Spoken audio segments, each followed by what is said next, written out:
So I'm in the Polestar and I'm heading to Gothenburg. I'm gonna pick up a accessory for the car, for the Polestar 2. But I need to camp one night somehow, and I didn't bring the teardrop camper, so I figured I would camp in the car, in the Polestar 2. And maybe some of you have seen and heard about people camping in their Teslas. Because they have the camp mode or camper mode, and even though Polestar doesn't have any specific mode, you can actually camp in the car too. And well, it depends on how tall you are and how much comfort you want, but it actually works, and even if it's like just below freezing outside. So I'm gonna take you along for this experiment and experience and show you what I'm doing and tell you what you need to think about and what you need to know. So I finally found a good place to camp. We have decent amount of moonlight, so it's not that dark out here, even though it's pretty far out on a golf course. So I set up the trunk to my liking. I folded the 60% part, the big part. Then I left the smaller section upright, so I can get in on the left side and take my shoes off, and then I have this part on the right to sleep in. So I think this is gonna work. I blocked all the windows. The back one I had to tape it up because I haven't found any good ways to keep this sleeping pad up there. So I just put a bunch of tape on it and it works. But on the side windows, I just needed to wedge it in there, and in the front I used one of these standard front, what's it called? Front window covers for winter use. So that was easy. Now I'm just gonna go to bed. I got a blanket in the bottom. I got a air mattress on top for like camping purpose, and then I have this EcoFlow River Pro 720 watt hour power station. So I'm gonna use that to power this heated blanket, just to make sure that I get enough heat in here. I mean, the car is gonna get hot anyway, but I just want to make sure that like my feet are not too cold. So that's what I'm gonna use as well.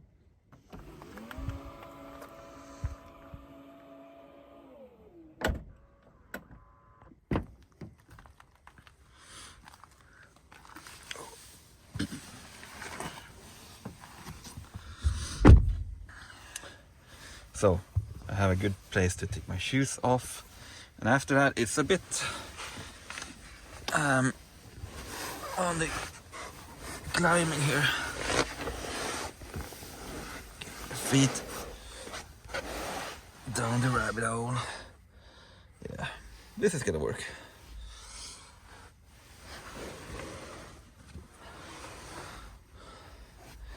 So this is what it looks like inside.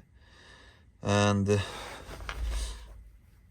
I have enough space here, and right now my head is leaning on the backrest on the passenger side. I could lean it forward.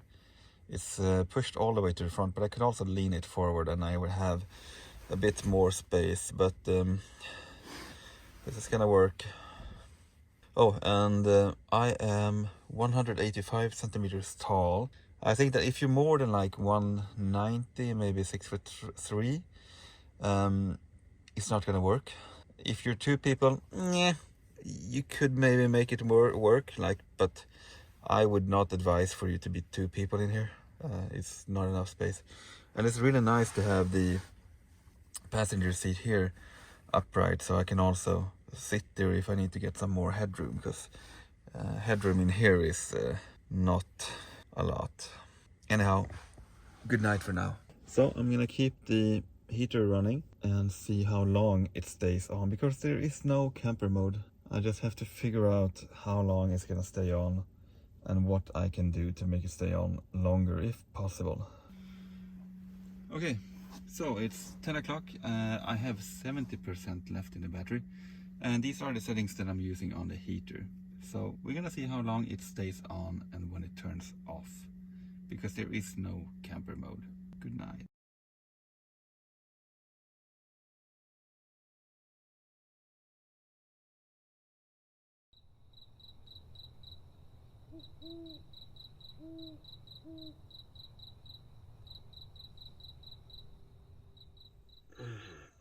Good morning.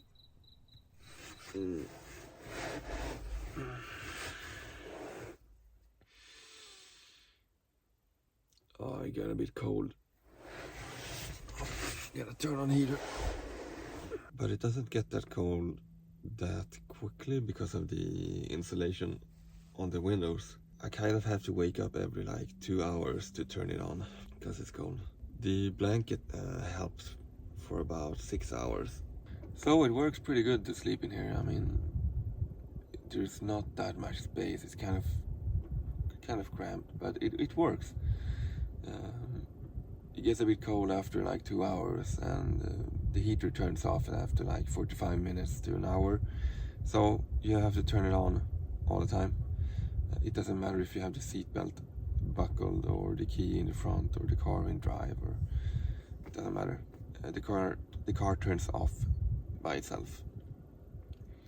The screen and the lights in here, they turn off after like 10 minutes. So then it gets dark, but the heater still runs for a bit longer. But it works. It works to sleep in here like emergency, or like one night or two on a trip or something. It's not that bad. It's not that bad.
Okay, so I ended up on a golf course. Yeah, I just want to show you what the space is actually like when we have a bit better lighting here. And this is my home. Yeah. The space is actually good enough for one person. I would say if you're 190 centimeters or less, like 6'2", then it's fine. Width-wise, this works really good. I have this inflatable sleeping mattress, works fine. Just a blanket and then a heating blanket. The only thing to keep in mind is that you have to start the car and the heater once every hour, or if you can go maybe 1 hour without, you can sleep 2 hours, but you need to start it all the time. But using this EcoFlow River Pro, long name, helped out a lot, because this one powered the heated blanket. Yeah, so it's really low on the headroom, but it works fine for sleeping in. But it's really hard to like sit up and move around. You have to be kind of flexible, and that's why I figured it's really good to have this 40% seat upright. So this is my entry point in here, so I can sit in here, take my shoes off, and crawl up here into bed. On the other side, I put a bunch of like boxes and unused items just under my mattress to hold it up, because the seat, it ends like over here. So all of this is unsupported. So instead of building something, I just put a bunch of stuff in, like my jacket and stuff like that, to hold that up. But all in all, it works really good. The only thing to know is that in order to start the heater from being like in bed, you press play pause pretty hard, I think. You press that play pause and then it starts up like halfway. You wait a few seconds and then you press play pause again, and then you get the heater. So you don't need to fiddle around with the brake and putting into drive or anything else. So that's basically all that you do. Anyhow, thank you for watching, guys, and see you in the next one.